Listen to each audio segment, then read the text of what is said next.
look back,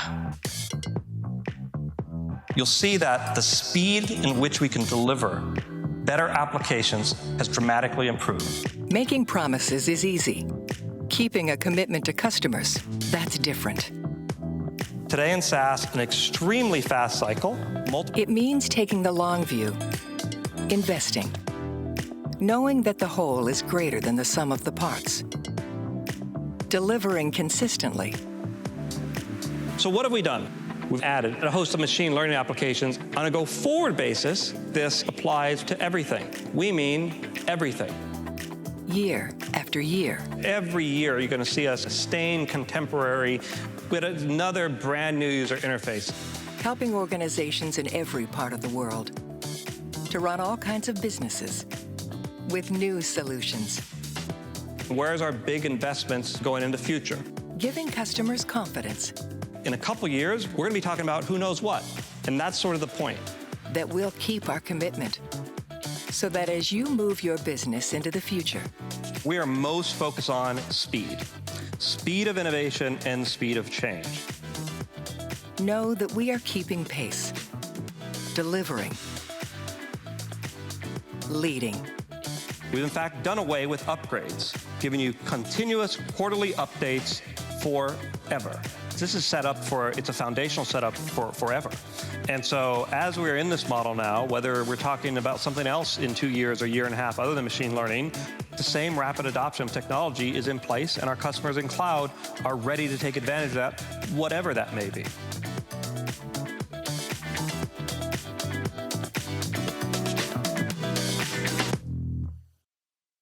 Please welcome Steve Miranda.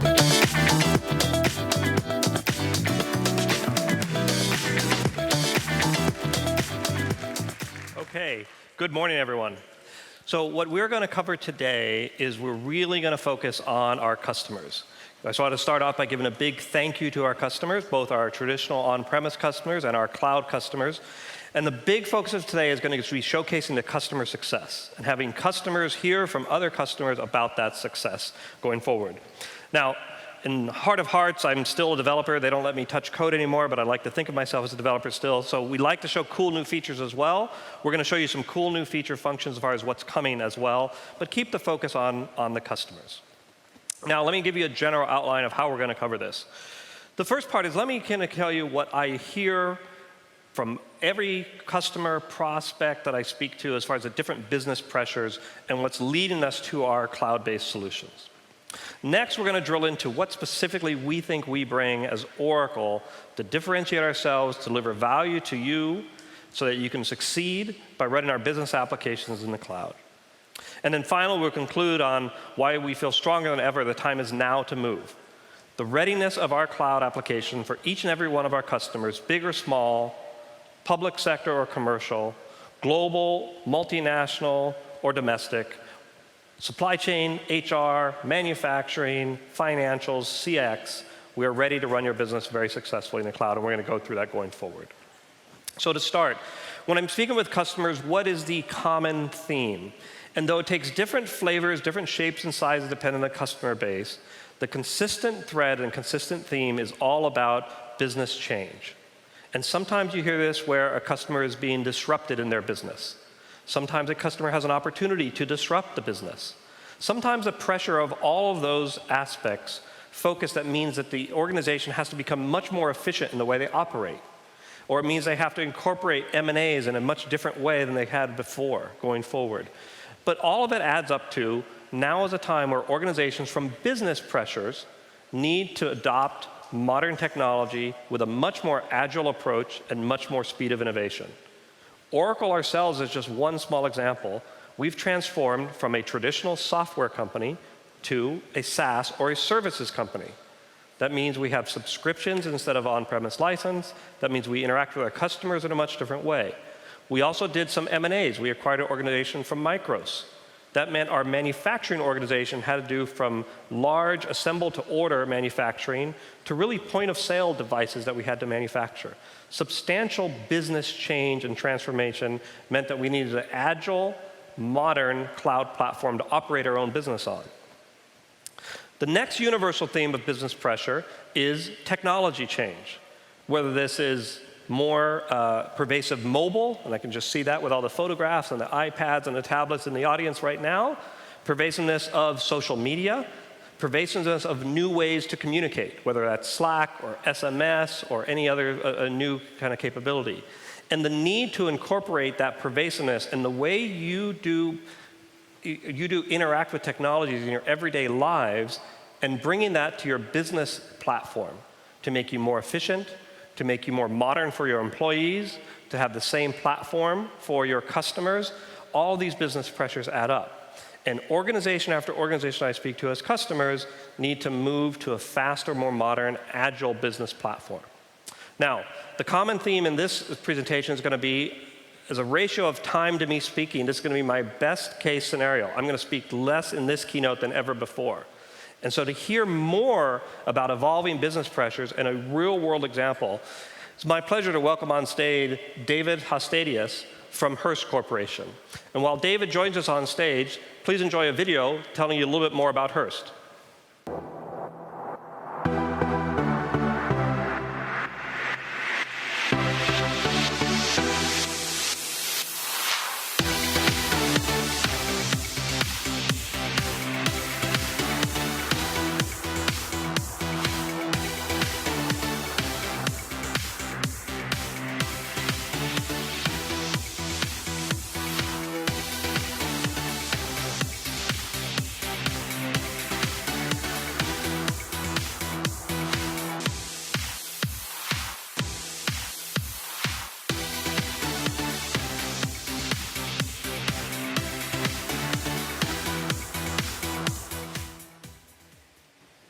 Thanks for joining us, David. Welcome. Good morning. Thank you. I really love that Hearst Tower, the building. It's quite beautiful. It's a beautiful tower. Yeah. So maybe tell us, I think people saw a little bit from the video, but Hearst is a very, very diverse organization. Can you give us the backdrop of Hearst, your role and responsibilities there, and what you do? Sure. So I am the Senior Vice President of Finance Operations, so I'm responsible for our service center and the transactional activities in finance across the different companies. And as you could tell on the video, we have a lot of companies. In fact, we have more than 360 companies. Some of the brands are probably familiar to you guys in the magazine space and the newspaper space. If you haven't already, I would encourage you guys to go and buy the San Francisco Chronicle every day this week. And if you're at it, put a classified ad in there. That will be all good.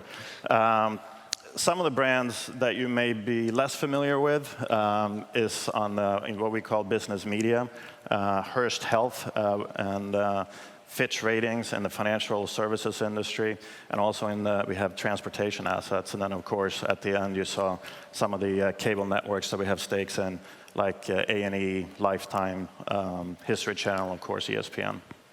So we talk a lot about technology and change. I talked about the theme. One was business change, one's technology change.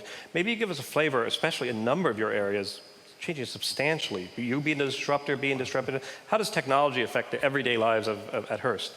Yeah, you had the slide up with disruption, and I think if you take a step back and you look at the 360 businesses, we really have a consumer business and a B2B business, and they're impacted very differently in terms of what's happening today.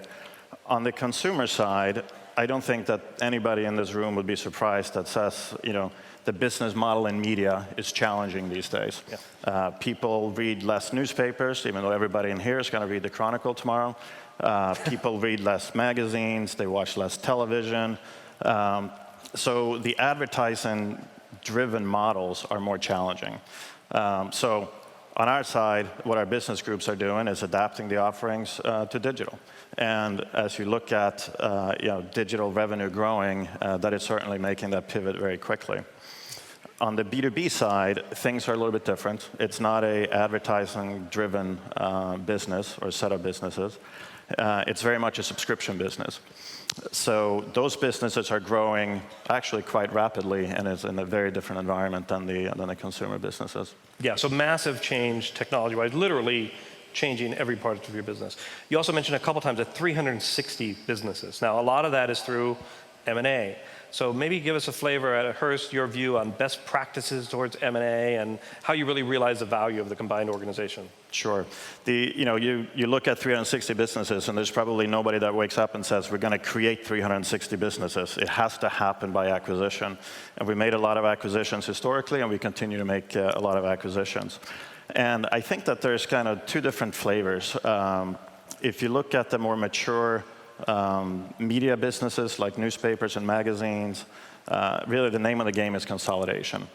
And it's a matter of bringing somebody in, onboarding them quickly, and getting some synergies and efficiencies on the back end. On the other growth businesses, it's a little bit of a different story. And historically, we have acquired a lot of businesses, and we have not necessarily wanted to, what I call, suffocate them with policy, procedure, administrivia from the mothership. They were successful businesses before we bought them, and we want them to continue to be successful. So there's a bit of a judgment call on that side on how quickly we integrate them. We announced just the other day that our transportation business just bought a marketplace from Boeing for spare parts for aircraft maintenance. And as we're looking at that acquisition, part of it is kind of developing the playbook of what's the right pace to bring these businesses in. Okay. Now, you've done a big part of your career on doing digital transformations before Hearst and now with Hearst. Maybe tell us some of the challenges you need to address at Hearst, and how are you taking those on, and how is it taking place at Hearst? Yeah, it's interesting that the disruption we talked about happened very quickly and impacted the consumer businesses very quickly. What's taken longer for us is the impact of digital on our internal processes and operations. And some of you guys may be surprised, but I think describing where we came from, I think will help understand some of these challenges. We literally had a 25-year-old green screen AS400-based application. I didn't know that they still existed, but Chris Mardani, who runs our service center, is sitting out here somewhere. He gave me a demo, and in fact, there are green screens out there. So the green screen, we had many charts of accounts, little standardization. And because we had, kind of limited, we're in 1990s technologies, the businesses still needed solutions. So what do? You start building point solutions to surround the enterprise capabilities, which makes it very difficult when you look at our kind of consolidated results. There's a lot of mappings and translations and derivations between transactional systems and our reporting systems. So access to the right level of information and how do you measure some of these businesses was difficult. The other side, which is maybe more obvious, is we were concerned about how many people on the planet still actually knew how to support our old environment. So if it were to fall over, we were not quite sure that we had the resources available to avoid a long outage. So it was time for a change. So you had huge business transformation across a bunch of businesses, lots of M&A that you need to incorporate, get efficiencies from, 1990s-ish technology, maybe 80s, running those businesses. How did you address those businesses? So it kind of came to a head where if you looked at our kind of application landscape, there was kind of a myriad of different things, and the concern about the stability of our old environment. So we launched what we called Project Unify. And what Unify, it's actually, I think it's the largest corporate initiative in our history. And our vision was to get to a current platform, to have standard best practices, an environment where we had process leaders that really harmonized and simplified across the different businesses for finance, HR, and also payroll. So we selected Oracle Cloud, Cloud ERP, Cloud HCM, and I think just about all of the Cloud EPM modules. And this program really involved ripping the Band-Aids off into an infrastructure and set of processes that had existed in the company for 25 years. We launched in 2016. We spent 2017, we went live with a pilot, then went live with HR. And then about 15 months after we executed the agreement with Oracle, we went live for our North America businesses on Cloud ERP. Yep. So to give you a sense, I talked about business challenges. Hearst had a lot of those business challenges literally being transformed, disrupted, disrupted by other people. You had a ton of M&A acquisitions, needed to become more efficient. Old platform with a lot of the challenges there. Live financials, EPM, HR, I think, and then rolling out learning and just continue to expand. Yep. Great. We have I tell people we're the kind of the poster child for Oracle's cloud back office processes, if you will. That's right. It's a pleasure to have you here. Thanks a lot, Dave. Great. Thank you, Steve. Thank you.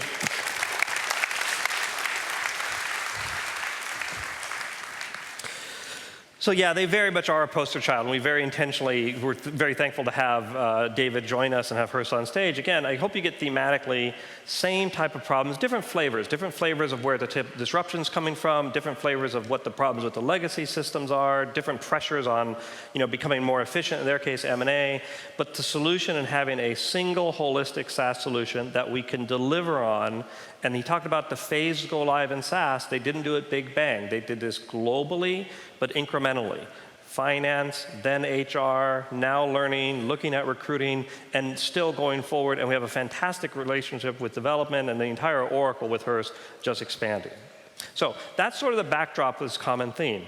Now, drilling in a little bit then, when you look at Oracle, what are the things that I think you have to keep in mind for Oracle applications? What differentiates us in SaaS? And here we're going to cover, we feel strongly we have the most complete solution on the market for SaaS. End-to-end HR, finance, CRM, supply chain manufacturing. We have the best-in-class technology, which we're going to not only talk about, we're going to more importantly show you. The speed of innovation that we're giving with the SaaS model to our customers, hundreds of features every quarter delivered to the customer base, which what enables phased rollouts like the one you heard about Hearst. Focus on customer first, really having that customer service and then working very tightly with organizations as they transform, and modern CX. So we're going to show you really all parts of this going forward. Let me first start off by the complete suite of applications. Why is this important? Well, it's important because there's a lot of business process flows which to effectively run your business, you need end-to-end transformation. It saves you money.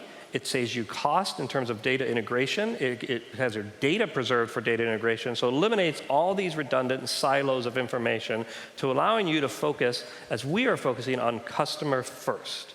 And as to go showcase an example of that customer first and the benefits of that integration, it's my pleasure to welcome on stage Rob Tarkoff, who leads our CX organization. And Rob's going to talk you through end-to-end business flows around CX and some of our great new announcements in CX. Rob? Thanks, Steve. Thank you. All right. It's great to talk about how CX now is not just a front office issue. More and more, all the workflows around CX, whether it's sales, service, or marketing, are connected to back-end processes. Sales, service, and marketing have to be connected to the assets, the people, and the policies to truly transform your organization. These end-to-end flows are no more apparent than in asset-based businesses. We've all had that experience of the cable guy who says he's going to show up between 9 a.m. and 1 p.m. But don't worry, he shows up at 1:15 and he doesn't have the part, so it didn't matter anyway. In these kind of businesses and in the experience economy, this kind of service can really blacklist you with customers forever. So we have developed solutions like service logistics, which tie together the service experience, the field technician who you can track in their journey to come visit you, and the assets in your supply chain management system. This enables you to not only track the service delivery, but it allows manufacturing to talk to sales, and it allows supply chain to be coordinated with a customer experience. With Oracle, your CX applications will no longer be trapped by data that sits in different silos. HR will be able to send data to sales applications that can update sales performance of the reps that you care about. Marketing, sales, and service will be connected to your financials so that you can know at any one time how to orchestrate these flows between the front office and the back office. In 2018, we acquired a company called DataFox. DataFox enriches all your workflows with real-time firmographic data that it pulls from public sources, from public companies and private companies, scouring over 50,000 different digital pieces of information every 30 minutes. There are millions of company profiles that DataFox is tracking and constantly updating in the context of your application. 5.6 million websites per month, which are critical for you figuring out in a sales context, should I prioritize that account? In a marketing campaign, what new messages do I need to change or alter to make sure I'm delivering exactly what that account needs based upon corporate events that have happened?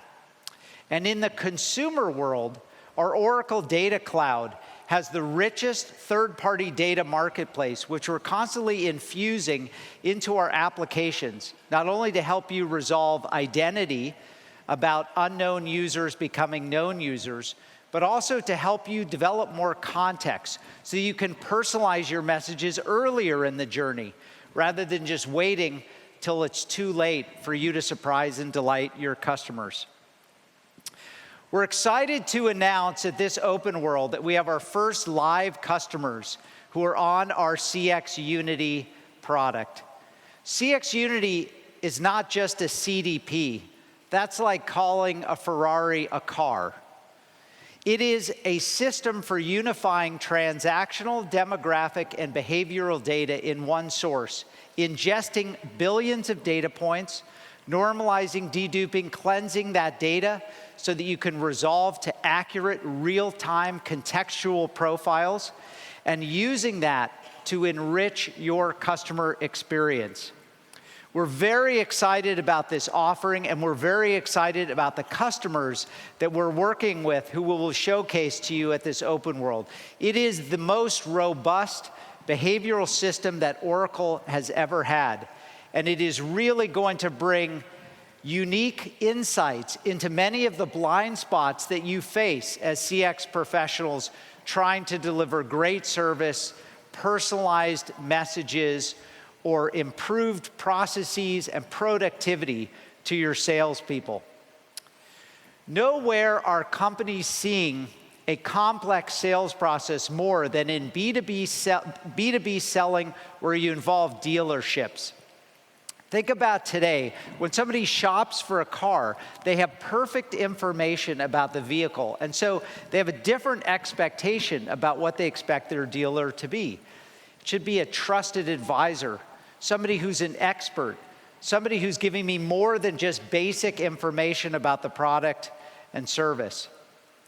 So we're very excited to bring up on stage Salvatore Ancoretti, who's the head of customer marketing for Ferrari, to tell us a little bit about Ferrari's journey around customer intelligence and what they're doing today to make that experience even better for their customers. But first, we're going to play a video.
Okay, Salvatore, CX had the coolest video in all of OpenWorld. Thank you.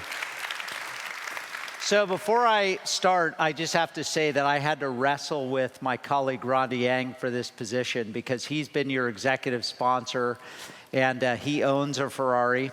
I do not. He has 1 kid, I have 3. So I figured out why that is. And my 3 are going to college. But I have to say, Rob, don't stop dreaming first. Thank you. Second, we have even the car that can fit for 3 babies. Therefore, no problem okay. at all. Okay, that's great. I'll check with my wife on that. Yeah. That's awesome. All right, so Salvatore, just tell us a little bit about yourself, your role, and about the company. Everyone knows Ferrari. It's an iconic brand. Great racing team, amazing press. You won the Best Brand Award in 2014. Tell us what things people, may not know. So first of all, myself, I'm in Ferrari since 11 years, so it's quite a long period. And I had several experience on product marketing on the field, operational marketing in China. I was based for 4 years. And then on customer marketing, my current role. Customer marketing is simply the experience, customer experience. Because we are recognized worldwide as the pinnacle of excellence.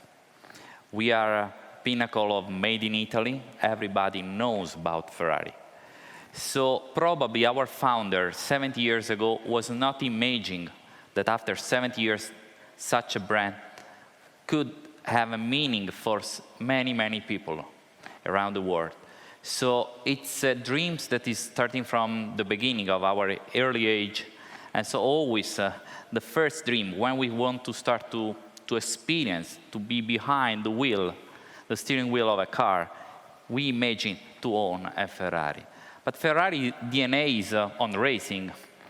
So we were born as a racing team.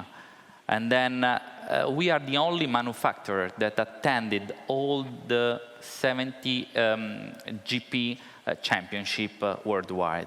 So next year, we are going to celebrate 1,000 races.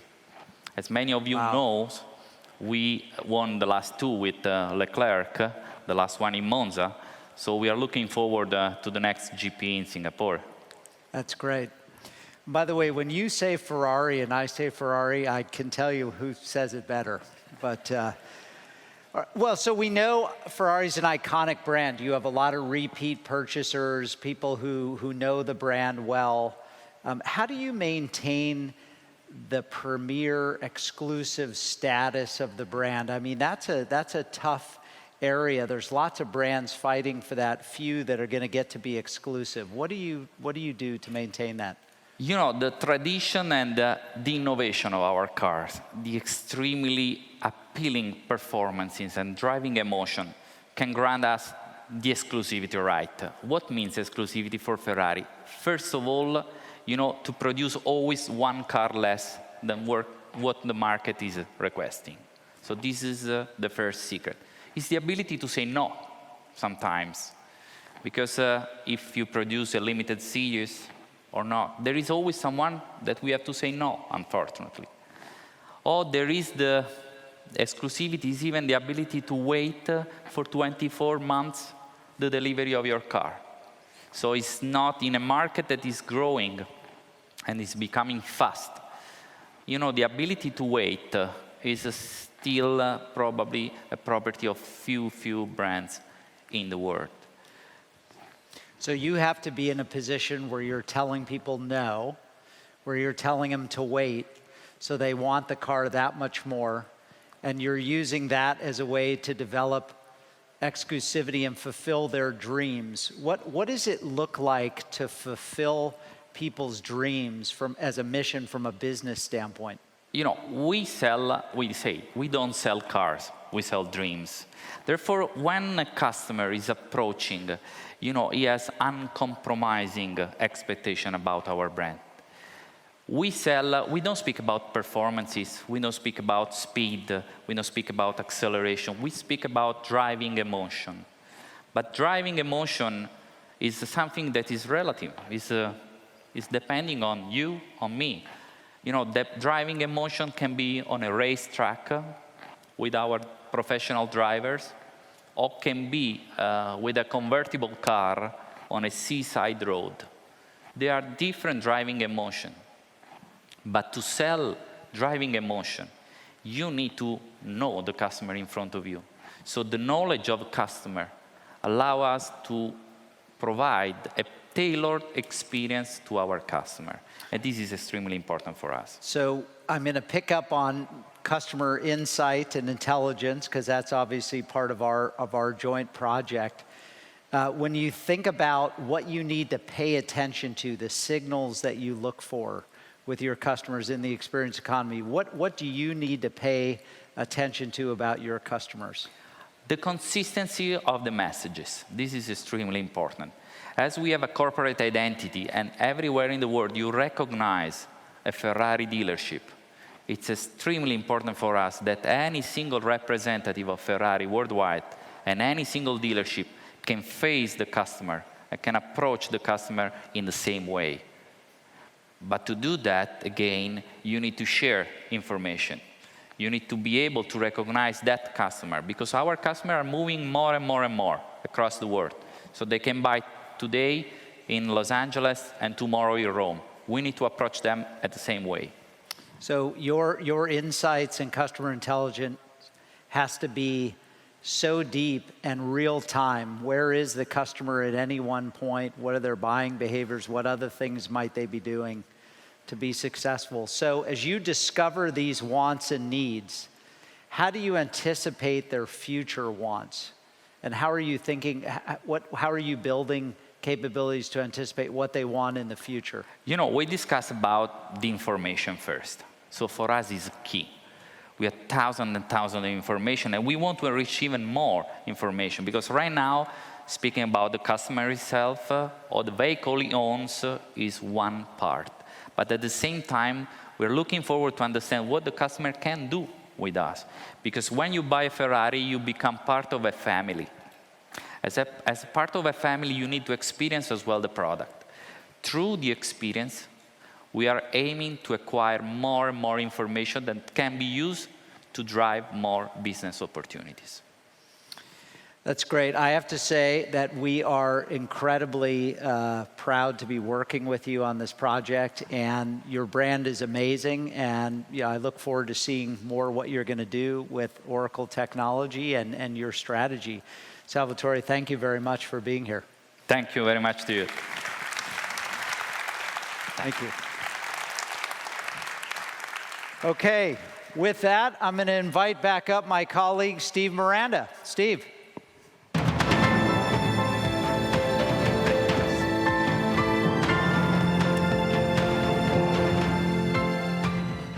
That was great. Thank you both. I was a little bit skeptical. I said, we shouldn't have Ferrari up. Everybody's been to the Ferrari dealership. They've seen our applications running there, right? You guys haven't been to Ferrari this week? Okay. Buy the Chronicle. After you buy the Chronicle, go to the Ferrari dealership. You can see the apps running in both. Okay. So we've shown you a little bit about the benefits of a full suite. You've heard from Hearst running our HR, ERP, financial, EPM applications. You've heard from Ferrari running our front office applications. Now let's drill into a little bit of the technology. And what I'm going to talk about in a minute is the benefits and what's visible from our customer base. So when we have these quarterly updates, you see hundreds of new features. You see new features of marketing. We talked about HR features, et cetera. There's a lot of features you don't see. And that is all the technology infrastructure that we get from being on the complete Oracle stack. Every innovation that comes out of the autonomous database makes it faster, makes it more secure, makes it more reliable by eliminating labor. All of that comes for free because you're on the Oracle SaaS applications. Because you have more robust infrastructure through our OCI investment, all that comes for free. So this notion that you used to have to deal with of technical debt in an on-premise application, in the SaaS applications, along with the updates that you see visibly, you have these invisible updates that happen behind the scenes, keeping you up-to-date technology. And at Oracle, you have what we believe very strongly, obviously, is the greatest technology team in the world, building that secure technology, reliable technology, fast technology. So benefit of things. But you do see some things visible through that technology innovation. But rather than talking about it, why don't I show you the technology innovation through a quick demonstration. So for this demonstration, what I'm going to do is I'm now opening my day. And so when I get up in the morning, usually my phone is on Do Not Disturb in the evenings, but I get up in the morning and one of the first things I do is I basically try to figure out what's going on in my day or what's going to happen in my day. Maybe that's too much information, but try to get up and figure out what's going on. I pick up my iPad or pick up my phone. But now with the SaaS applications, I can get that proactively or reactively sent to me. And I get it in a summarized fashion. So let me just go ahead and start. What is my daily briefing?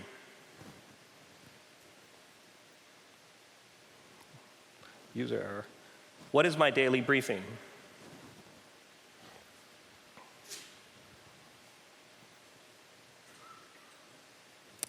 Okay, so I get my daily briefing. In this case, it's a summary of what I need to do today. It's my BI system for my fully integrated Oracle suite.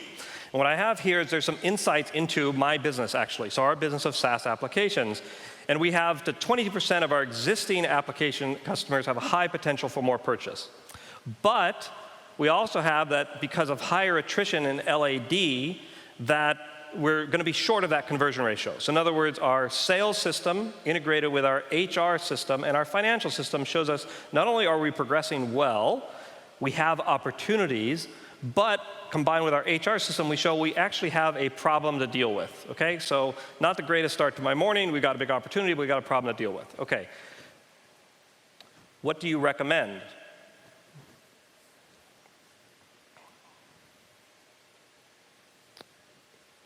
So now we're changing from basically a input and react system into a push system with recommendations on how to react to that.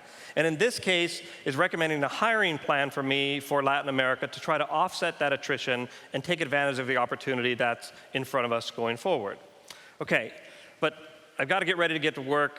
I've got to drive into work. I've got my recommendation for the day. It doesn't sound like something I want to execute just right off the cuff or just like, actually, let me think about it a little bit. Let me run some scenarios and figure it out.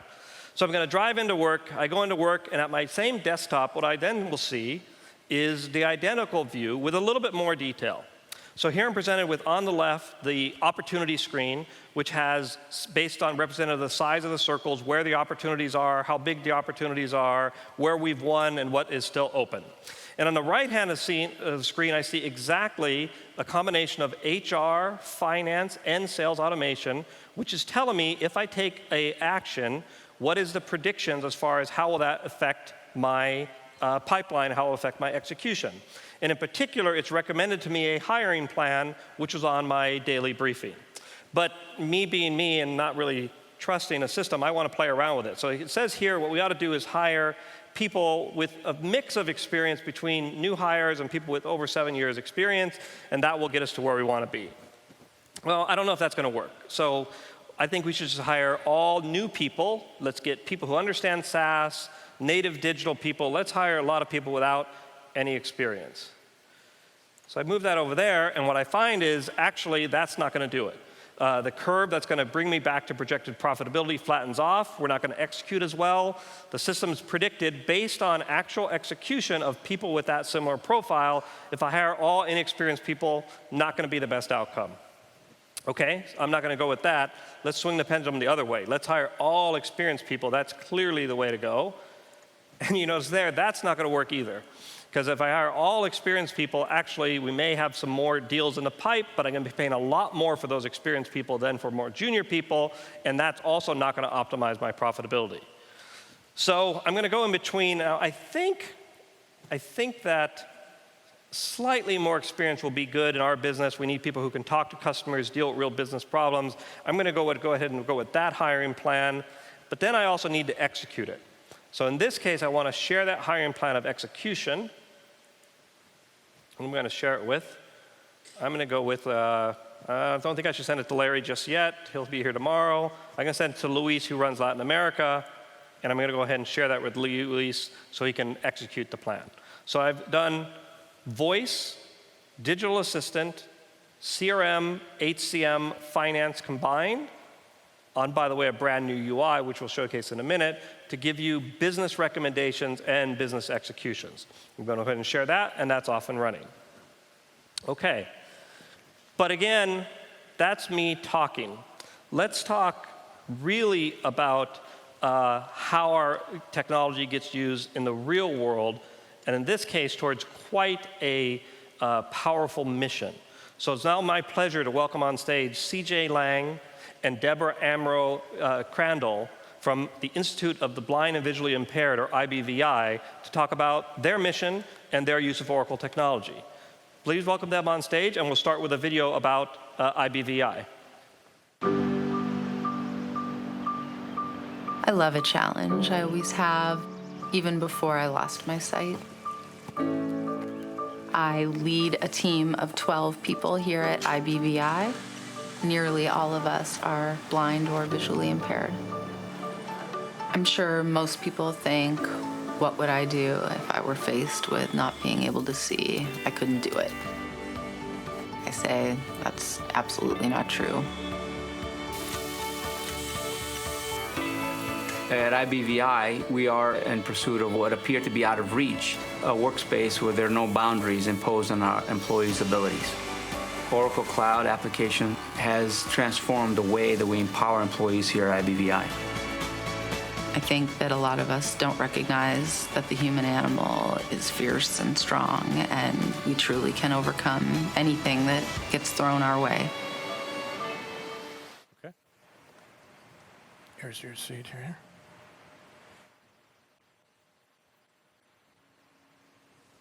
Great, thank you very much.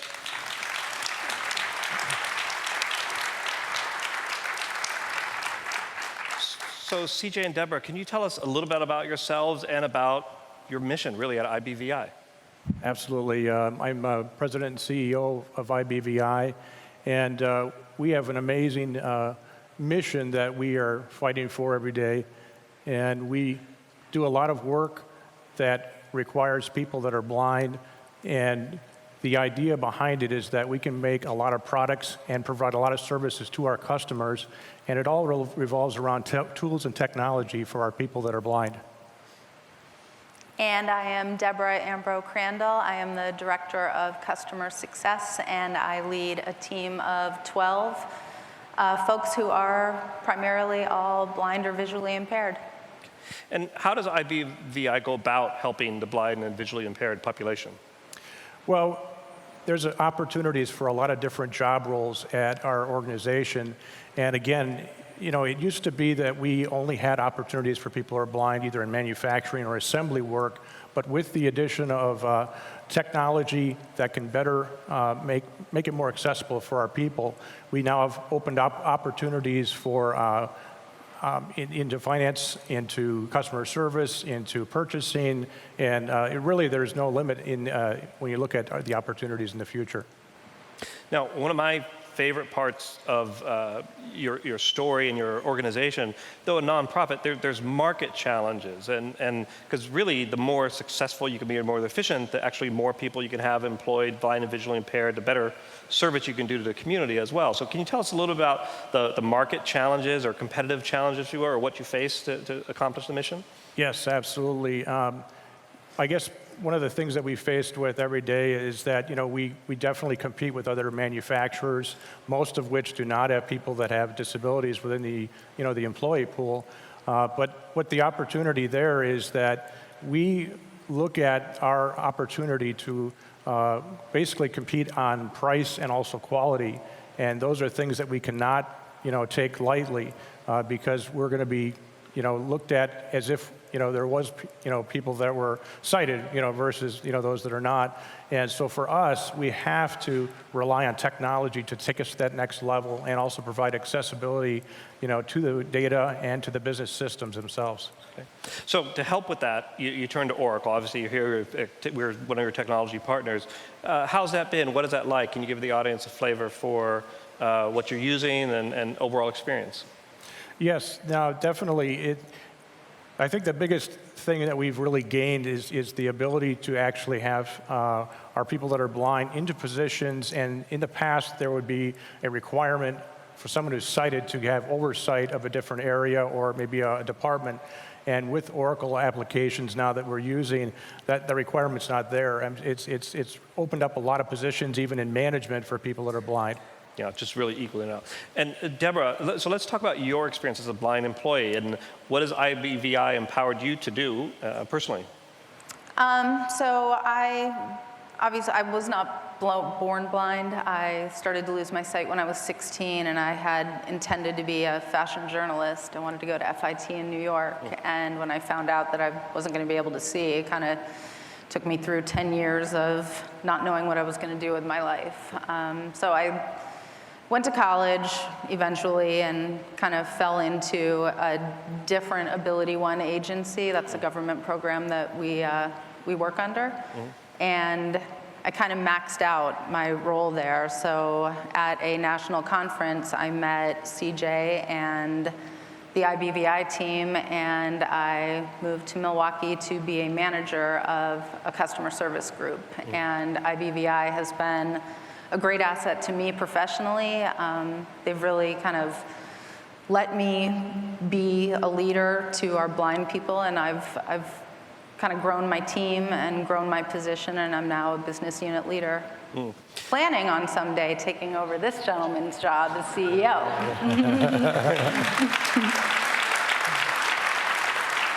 Good segue to the next question. So both you and CJ talked about barriers that existed before, barriers. Right. But what barriers still exist, and what more can technology providers like Oracle and others in the audience, we have a lot of partners, audience, do to help continue to remove those barriers? You know, there's been a lot of talk. Larry spoke about autonomous vehicles. I would say probably the #1 barrier to employment for people who are blind is transportation. The working age blind population has an unemployment rate of 70%, which is staggering, I think, to everyone. And transportation can really, kind of keep a blind person on disability or not seeing what the world has to offer them. So to me, cloud computing in general is a huge asset. If people can work at home, they can maybe start dipping their toes into what it is to be an employee, and then maybe go on and pursue educational opportunities. And probably the second biggest barrier to employment for people who are blind is training and development. A lot of times we don't know what different businesses are looking for. So what's really kind of cool is with Oracle and with my team, change is difficult for anyone, and my team is, no different than anyone else. And I keep trying to stress that learning this new technology is going to open up opportunities for them to eventually grow in our company or go find a job somewhere else. And my challenge to the audience is to kind of rethink your hiring practices. And sometimes you look at someone who's blind and you kind of scratch your head, how are they going to use a computer? But they do every day, all day. There's a lot of great technology out there. That's fantastic. And then just to loop back, CJ, the Oracle technology, you guys are now end-to-end Oracle application SaaS. Finance. Yes. Yep. Yeah, and it's really been amazing. There's been some outstanding success stories that we've been able to create. And just as an example, we had a new independent role that was created using cloud applications. Employee named Sandra Teague Martin, who used to work in a real estate office, and then when she lost her sight, she didn't know if she was going to get opportunities to do what she used to do. And through the use of Oracle Cloud Applications now, she is definitely in an independent role, and she's able to use the cloud applications to enter and track orders. And not only has it been very uplifting career building for her, but it has created a whole new area of our organization that we can, highlight positions for the blind for the future. And so I think that's the biggest thing. And just a note to anyone in the room here, there's a segment out there, blind professionals, and if you can give them access to the data and to the business systems, there's a huge market out there, a big pool of people that that are not necessarily being looked at And when you consider how one of our biggest challenges is getting new employees, we're all competing for new people, and that's a segment that's being largely overlooked. Okay. Deborah, CJ, I have to tell you, it's no greater satisfaction for me anyway when we see customers actually using our software we build. But this is probably the proudest story of people using our software. We're just grateful to be just a small part of what you do. So thank you very much. Thank you. Thanks. Deborah? So we just had the current and future CEO of IBVI on stage.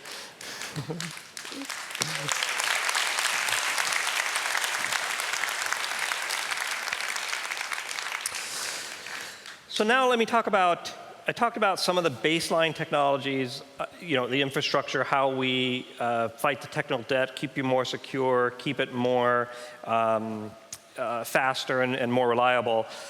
I also talked about some of the, that you would surface in some of the areas, but now let me tell you how it all comes together. So when I say all comes together, completeness of suite, additive data, technology. And this is really our using AI or machine learning to transform the way the applications work and transform them from applications that take and validate your data into applications that recommend best action or automate that best action approach. And so what we are doing at Oracle on our SaaS application is combining your data, available third-party data, having then machine learning applied to derive insights or recommendations, prioritize those insights, measure the effectiveness of those insights based on what you do, and then improve that algorithm going forward. And now, the typical approach to AI has a couple things that we frankly disagree with, or some AI myths. The first is that it's got to be build it yourself. I talked to lots of customers, hey, give me an API going forward. Actually, we feel very strongly that we can incrementally improve your applications and add brand new feature functions across applications by building AI. And I'll get into a couple examples in a moment, and I'll tell you how input from customers is helping us improve that along the way. Next is that it's some magic. This is why I frankly prefer, though, at a marketing conference like this, you've got to use the term AI. It's machine learning. These are really practical ways to take data, take algorithms, give recommendations, improve the way you do business in a very pragmatic, very effective way. AI doesn't need people. You'll notice I keep on using the words give recommendations, and you'll also notice that as much as we talked about autonomous technology, we are not talking about autonomous applications. We are machine learning driven applications. You need people who make decisions going forward on how you run your business most effectively. And our machine learning helps you become more efficient, helps you realize data insights you maybe didn't do before, but ultimately you have people still driving those organizations, driving those business decisions. The more data, the better. It is the right data at the right time in the right context. And that you only need data models to succeed. Actually, we feel very strongly you need data as input, you need algorithms that surface those recommendations, you need applications that then measure the results of those applications, and then you need results. And as I promised last year, we are building AI or ML features everywhere.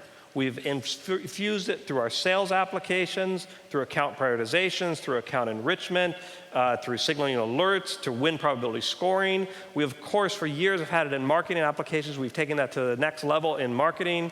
We have supply chain applications around predictive demand, around anomaly detection. We've added a host of capabilities within financials for audit capabilities, payment optimizations, or if you will, cash management optimization. Added a bunch in HR as far as next best candidate or best fit candidate, help you faster fill vacancies, predictive of employee attrition, and predictive of employee performance. So literally every step of the way, adding machine learning into all of your transactions to make them much more effective. And by deploying this in our SaaS applications, we've had millions of real-world transactions through our AI predictions. What this allows us to do is measure the effectiveness of them, tune the algorithms specific to you, and then improve upon those algorithms going forward. So that, as I promised last year, not only will ML be infused everywhere, it's going to make the applications better and better and better just by using it. Another flavor of AI applications comes through our use of digital assistants, or some of you may call them bots, or some of you may call them conversational UI. And so with our SaaS applications, we've introduced a single digital assistant with multiple skills. So you could have a digital assistant that provides directory services as far as who's somebody's email address or phone number or where do they sit. You have the same digital assistant which has a different skill, which can do HR transactions or execute an expense report via bot or update your sales forecast via bot. So digital assistants, whether it be through SMS, whether it be through your HTML UI, whether it be through Slack, or really any third-party voice or other UI interface, have our bot support a digital assistant interaction. And now, with 19D of the SaaS applications, every HR transaction can be initiated and most can be completed within the context of a digital assistant. So all HR transactions, you can go to a conversational UI. What is Hillel Cooperman's phone number? What is his email address? Who is his manager? Who is on his team? How many years of experience does he have? Or self-service transactions, I can ask, what's my vacation balance? Is it a holiday on October 4th in the UK? Because I want to travel there. And by deploying these applications, we've started to learn fascinating input from our customers. Because what we did, the first bot or digital assistant we deployed was one at Oracle. And it was a pretty simple concept. We took the directory service, so we have an HTML screen at Oracle that says, here's your employee directory. And we thought, great, let's make that a bot. So now I can just be on my text, I can SMS, I can do everything I used to do in the directory service. Who somebody is, what their email, phone number, their team, et cetera. Fascinating things started to happen. People started asking it other questions. Like, is it a holiday? Like my vacation balance. People are so attuned now in your everyday lives to Siri and Alexa and Google and the like of digital assistants answering questions that though we thought we were building a directory skill, people were using it for everything. And that was fantastic input to us, because then we took all of that data that was coming in, this is what people do, and we started adding feature functions real time to the bot going forward, and we added it as just new skills, new skills. So now you have a conversational UI for really a one-stop shop to execute not only a directory service, but a whole host of questions that are coming. And as we've deployed this to more and more customers, we're getting more and more ideas and adding it very, very quickly. So when you combine complete set of applications, large set of customers successful on these applications, solid technology and machine learning, the digital assistant and the conversational UI is just going to get better and better and better. But again, enough of me talking about it. Now let's hear a real-world example of a company who's really starting to use this, is going to be on the cutting edge of adopting this type of technology. It's my pleasure to introduce Kelly Romack. Kelly is the VP of Digital HR and Strategy Planning at Hilton. And let's see a small video to give you some background on Hilton. Mr. Conrad Hilton. At Hilton, our last 100 years has given you the chance to experience a century of warm greetings and personal service. Every year, we pioneer not just where you travel, but how. Every week, we open doors to new parts of the world. Every day, a new century begins.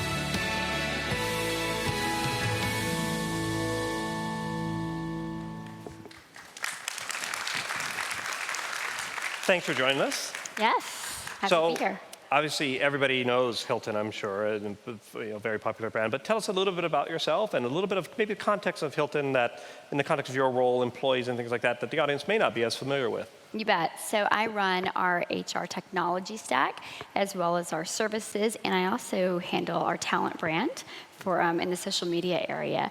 My background is IT. So I built our Honors Award-winning app, our digital key. So hopefully some of you are staying at one of our hotels and have used it to get in your room. I worked on lots of PMO, governance, IT methodology, and then our CHRO said, Kelly, you want to come over to HR and make it digital?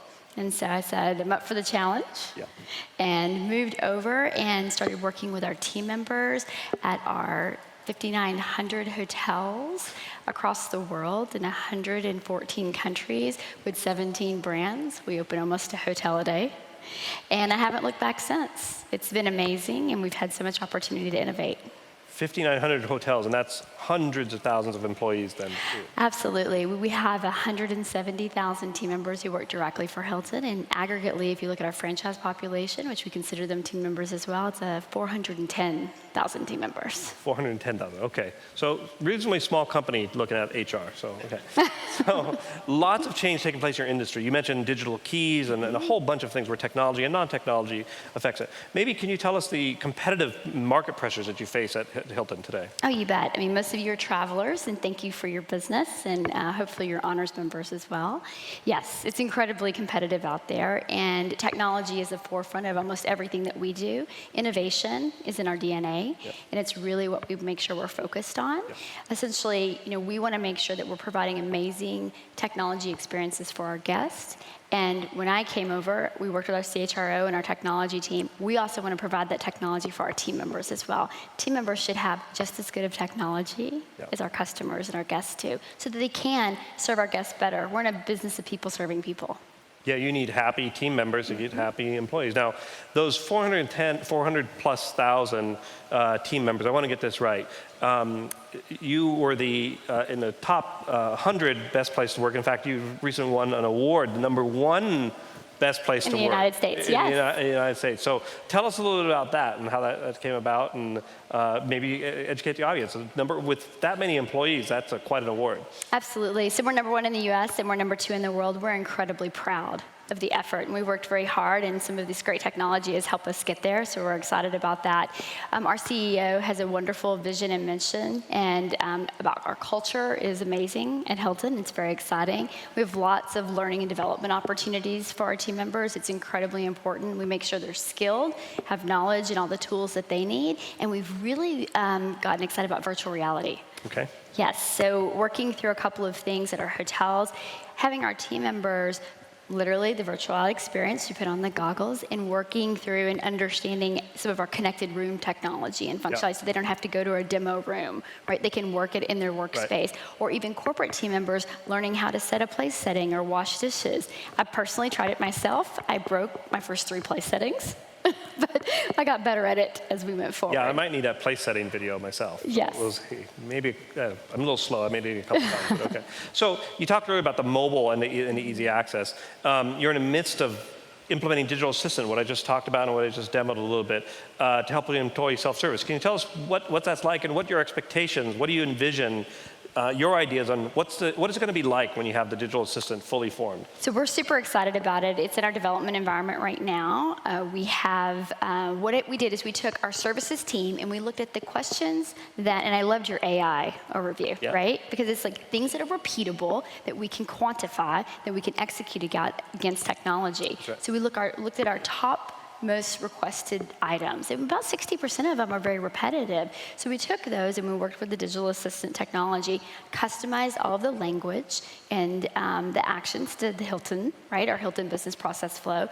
And we've got that in a development environment right now, and we're really excited. I mean, team members want a very fast response, right? No one wants to wait. Right. And they want to be able to, know what their paycheck is, understand their PTO balance, schedule a PTO, right?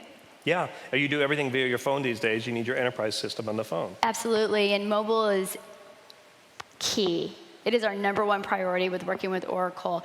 95% of our team members do not sit at a desk. They run around the hotel serving our guests, right? Whether it be room attendants or working in a restaurant. So everything is on the go, on your phone, bring your own device. Yeah, well, 95% is only 380,000, so okay. So you talked about mobile, you talked about the competitive pressures. What's next? What you give us great input throughout. What's next for you? Well, I brought a list of enhancements. Oh, okay, great. Just kidding. That's later for Chris Leone if he's in the audience. So we're gonna talk through some of those things for sure. So we're excited to work with Oracle. There's all kinds of things that we think we can do. We want to continue to push the boundary on mobile, streamline and simplified processes. We're looking forward to Recruiting Cloud coming out, and I think at some point in time we should be able to operate everything in HCM with our voice. Perfect. Now, we talked a little bit beforehand, and I try to communicate to customers a lot. Oracle's transforming. We're really becoming a service company. SaaS is really getting us at the forefront of our customer implementations. maybe give the audience a flavor for how you interact with our development team. You mentioned Chris's name. You've got the whole Rolodex of our, Rolodex is so too old now. You have a whole smartphone of my entire team, I think. So what's it like working with Oracle development now? You know, I very much enjoy it. We're able to co-development. Again, I'm a technology background, so we look at code. We do real-time screen shares. We share files back and forth. You know, I like the way we can co-collaborate and work on the product to make it better, and ultimately it makes it better for all your customers, and so it benefits everybody. Yeah, absolutely. Thank you very much, Kelly. Yes, Appreciate awesome. it. Yeah.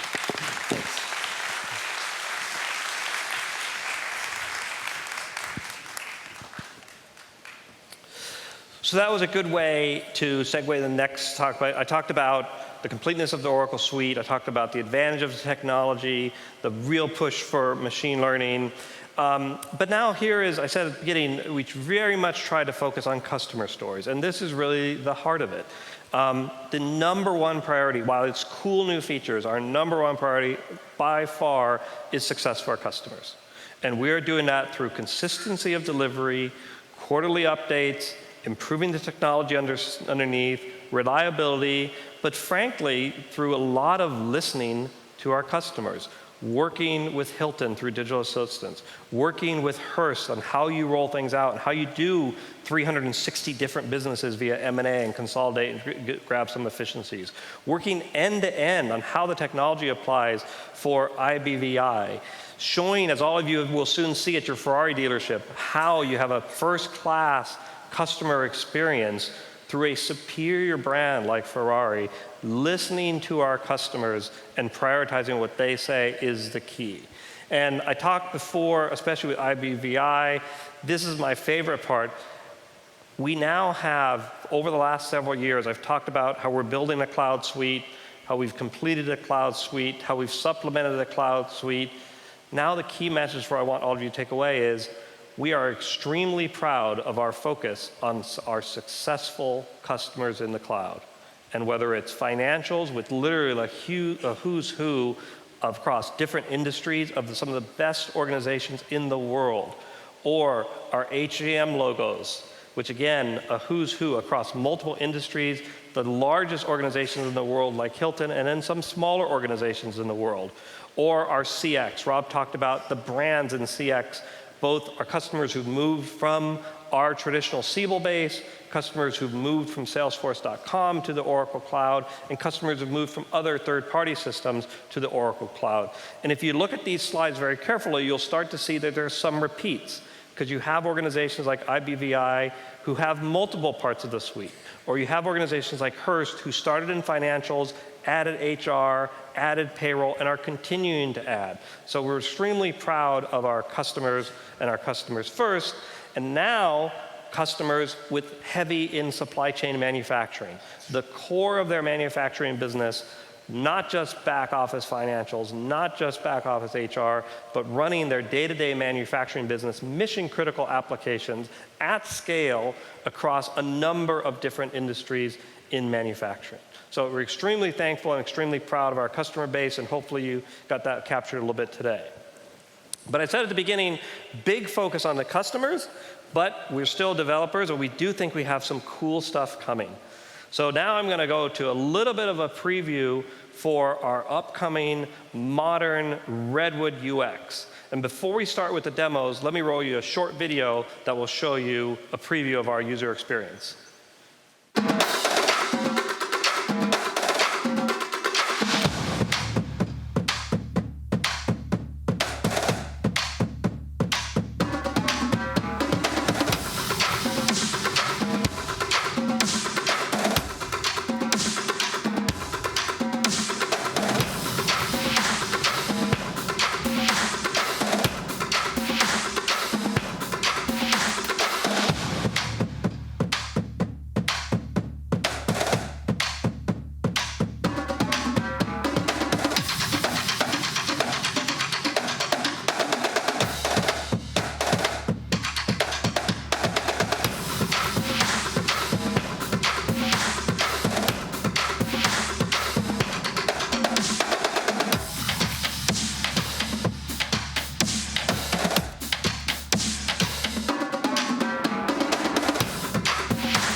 Okay, so you've probably seen not only the video, frankly, this stage, and all throughout OpenWorld, the preview of the new Oracle user experience overall look and feel. And now it's my pleasure to show you how that's going to surface in the context of our applications. Let me welcome on stage Hillel Cooperman.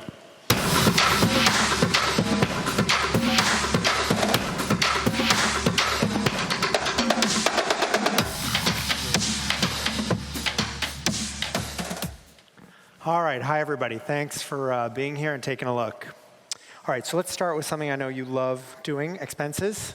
Yes, Steve wakes up every morning going, hope I get to do some expenses today. And imagine we're at the company at our company when the new Redwood style expenses comes. Get a little email and introduces us as, hey, why don't you check it out? We tap, we go into the browser, we get a little beautiful introduction to all the things it does.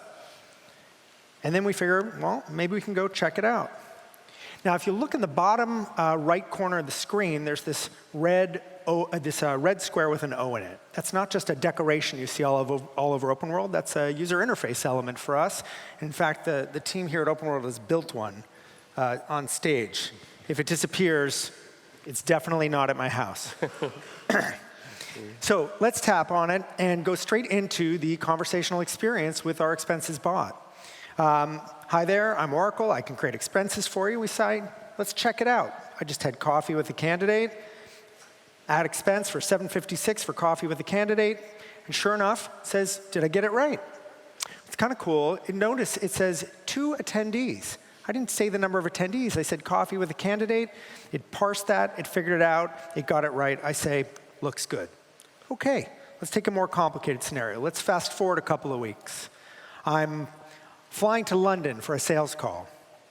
As I land, Expenses already talks to our travel system and knows my itinerary, knows that I'm landing in London, knows where I am, and gives me a notification that says, hey, did you know you can take the Heathrow Express from Heathrow to downtown London and get the cheapest, fastest way to get there. And it even gives us spending tips. I tap on there, and it gives those. So before you saw, when I want to submit an expense, no problem. I just tell it what to do. Here, it's now being proactive with me and saying, hey, here's some spending tips for conversion rate, tipping policy, and where to get the cheapest cash. Fine. So I say, how much can I spend on dinner? Now, Not a lot. Maybe I shouldn't say this with my boss on stage, but I have not read Oracle's expense policy end to end. I don't know anyone who, has anyone here done that? There are companies, put your hand down, I don't believe you. So I say to the system, hey, how much can I spend on dinner? Because I don't have the policy with me, I just want to ask the question, get an answer. One of the cool things is it says to me, well, the policy max is $125 a person, but if you want to get it auto-approved and have Steve not see it, $50 a person is probably your best choice. Understood. So let's fast forward again. I go and I have that meal. We've had a successful sales meeting. I spent a little more than $50 a person. I apologize, but we landed a big client. And sure enough, because I'm swiping my corporate card, we talk to the corporate card system. We get a notification that the expense has happened. And Oracle Expenses says, oh, OK, I see the expense has happened, but I need a receipt. I need more details than the credit card statement can yield. We tap on the notification, ask me for a photo. We position the camera and snap a photo, submit, and the system processes it, asks me who was there, and we're done. OK, let me show you one more thing. So quickly, when I talked earlier about the digital assistant and how we were going to do it, and it was available via SMS or via the HTML UI, and how was every transaction initiated and started, Hillel just showed you. He started a simple expense report in the browser UI with a little O. He then quickly segued, you didn't even notice, probably into an SMS interface. It's just the way we work every day. We're in the applications we're in, we do our job, and we work. And it processed a reasonably complicated transaction, the simple one, just done, and a more complicated one by recommending things like, hey, there's 2 people there, by parsing the words and going forward. Combination of machine learning with that digital assistant, very effective UI. Yeah, I do love how the technology comes to where you are. You want to be in the browser, you want to be in SMS, exactly. Could even be in Slack or Teams, wherever you are will show up. So let's go back to that situation where you want to ask it a question. And let's go back to Oracle and give you a sneak preview of the new Oracle Start experience. You get this list of tasks that's personalized for each of us. I'd have a different sort than you would, dynamically based on what we do, what we have access to. But at the top, you see this search box. And much like in your web browser these days, where you can have one box at the top where you can put a URL or a search string in, and the browser just does the right thing, we're taking kind of the same approach. You could go search for a task, search for a piece of data in the system, or you could just type a question, and the system will parse it and understand what to do. In this case, we tap up at the top, and we ask it a question.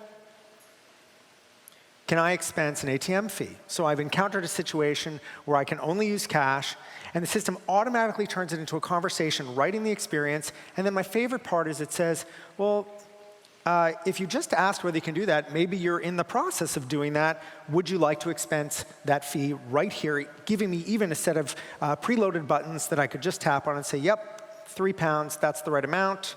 It says, great. If this looks good, just tap and go. OK. Let's switch gears now, shall we? And I think in the back, we're going to fade this out. So we've done our expenses, and we're going to do a brand new application, new sample. Yeah, OK, great. So I want to go back. You saw that new home experience, that new start experience in the phone. And I want to show you what that would look like on a desktop or a laptop in the browser. OK. So let's go down to that what we call the Ask Oracle button in the bottom right of the screen, and tap it. And now we get to this bigger version. Look up at the top. Where can I find my pay slip? Ask, how do I develop my career? Ask, how much PTO do I have left? What's it doing here? In this case, it's not just a place for you to put your query. It's a place that will teach our users how to use the system. So it's slowly teaching them with suggestions and prompts and hints of what they can do. And as the system gets smarter and we add more functionality, more hints and prompts will show up at the top. Yeah. And in a very familiar way, the way browsers starting to work and phones and auto-suggestion, et cetera. Yeah. So I'm going to type in, find my colleagues. So basically, now we're going to shift to an HCM scenario where I just want to look at the employee directory. Now, in our research, we know human beings, they have all sorts of ways to say things. Traditionally, with technology, what do? We make our users adapt to the way the system describes the function. We want to invert that. Right. You might say employee directory, find my colleagues, find my coworker, find an email address, find Steve Miranda's phone number, whatever it happens to be. In this case, and in fact, we can get better over time, and that's just in one language. There may be hundreds of ways to do this. In all the language, you can imagine how complicated it gets. We're going to click on this thing we call connections. And this is our vision for a corporate directory that is hopefully so much more than that. So the first thing you see is we actually get this list, this view of over 10,000 items, most of them employees in our organization, but there's some other items there as well. If you look across the top of the screen, you see some suggestions. On the left is the current selection, but it's also always suggesting further potential refinements that the user could choose. For example, clicking on Teams. I want to see all the teams at our organization. Or I want to go hit back, and I want to see all the communities. This is employee clubs and shared interest organizations. And every time I tap on one of those, the system will give additional suggestions for how you can refine even further. So let's go back up to the top, because I didn't really see the exact one I want. Let's say I'm a marketing specialist, and I want to find other marketing specialists in the organization. I'm going to search by title effectively. I click search. Again, I get a suggestion for what I could type in there. I type marketing specialist. It filters instantly, and I hit return. Now the system does something interesting. You know Oracle is a company that is all about data. We've done a good job storing your data, securing it, making it available, global, consistent, all this good stuff. We want to also give you great insights on that data. And one of the many ways we can do that is with beautiful, insightful visualizations of that data. Yep. In this case, the 128 marketing specialists in our organization, what do? We visualize it on a bird's eye view of the organizational chart. I can even go hover over the people in the list and see where people are organizationally. Or I may say what I really want is a geographical view. I click down in the bottom right-hand corner on the thumbnail, and I can actually see it plotted on a map. These are the kind of things, it's not just for this connections area in our HCM system that we want to bring this everywhere. Yeah, when we roll this out at Hilton across those 59,000 hotels, across 400,000, it's going to be a fascinating insight into their business, just from a quote-unquote just a directory. Yeah, totally agree. I'm going to now click on Portland, and I could click on the map or on those suggestions, those refinement suggestions up top, dive in deeper, and now I finally say, okay, here's the 22 people who are in Portland, Oregon, where I happen to work, who have the same title as me. I want to get to know them. I want to connect with them. One last thing I want to show you. When you go to the corporate directory today, it's not just it shouldn't just be a place where you get an email address or a phone number for someone. It's a place where people introduce themselves to their colleagues, show all the things that they are capable of, that they care about. And so sure enough, we're going to click on Stephanie Kim, and her entry in the address book in the connections area will unfold almost like a portfolio, like a brochure all about Stephanie, including little nuanced details like how Stephanie pronounces her name right at the top under her picture, where I can scroll to the right, see about her, see what jobs she's had at the company, and even see recommendations and references from her colleagues on what a great job she's done in certain areas. Finally, I can also see her manager right here under organization. If I click on that, we'll get yet another specific visualization designed and tuned just to surf the organizational, the corporate organizational chart. And you can see it's just designed and tuned just for that. So this is just a little sneak preview just of expenses and connections that we want to show you today. And I want to just leave you with one more thought. We got a team of hundreds of people, thousands even, back at the company are working really hard on this. And they're going to be working hard on this for quite some time to deliver this to all of you.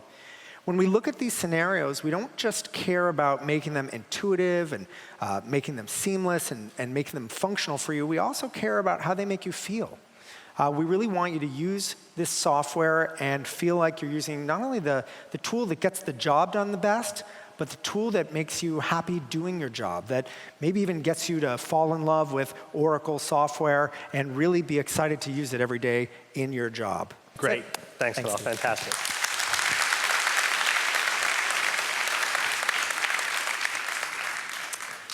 So we covered a number of different areas. We started off with just some themes of what I hear from customers. And again, there's all sorts of different flavors. But the overall theme of disruption, becoming more efficient, modernizing the organization, changing what you have to do. A lot of product companies become product and service companies or only service companies. And then technology pressures, technology innovations or technology opportunities. That's sort of the context. Then we drill down into what Oracle really brings to the table. Best-in-class technologies. You've heard not only in this session, but other sessions. We have a modern user experience that you've seen here. And then we really bring forth both of those together through things like machine learning, combining the overall completeness of suite, best-in-class technology, surfacing it through modern user experience, including digital assistants.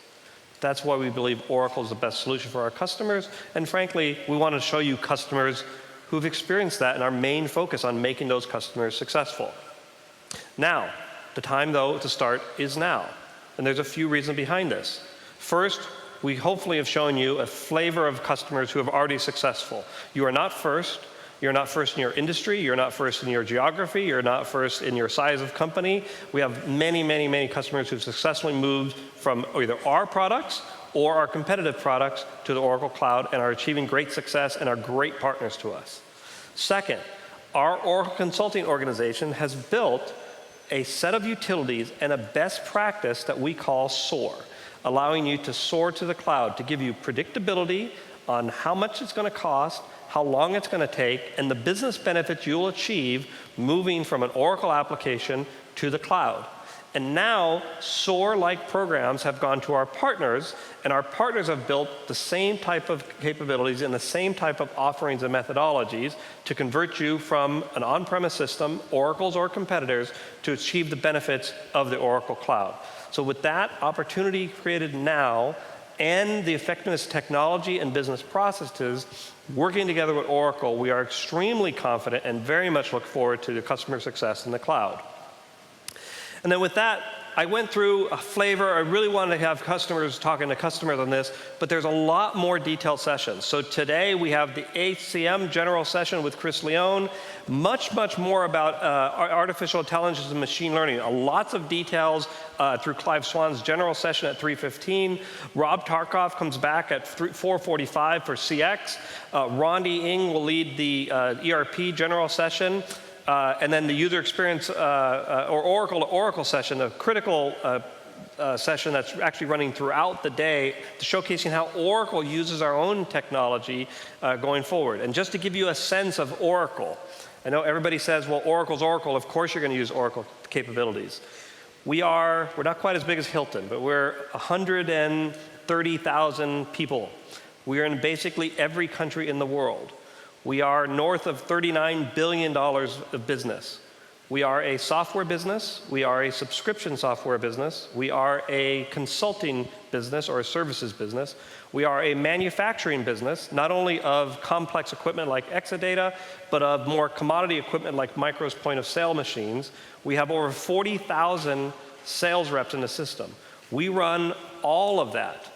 Finance, projects, procurement, core manufacturing, Salesforce automation, HR, the entire Oracle company, we run on our cloud in a single instance, on the same software, in the same data center, with the same updates as all of our customers.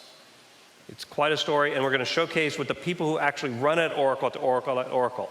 Then tomorrow there's more. Halal gave you the information about his UX session at 10 o'clock. Rick Jewell will be leading the supply chain manufacturing with huge introductions on process and project manufacturing, amongst others. And then again, all day, the Oracle to Oracle experience to give you an opportunity to interact with how Oracle's transformed ourselves through our cloud-based solution. So a huge thank you to our customers, and appreciate you, and enjoy the rest of the show.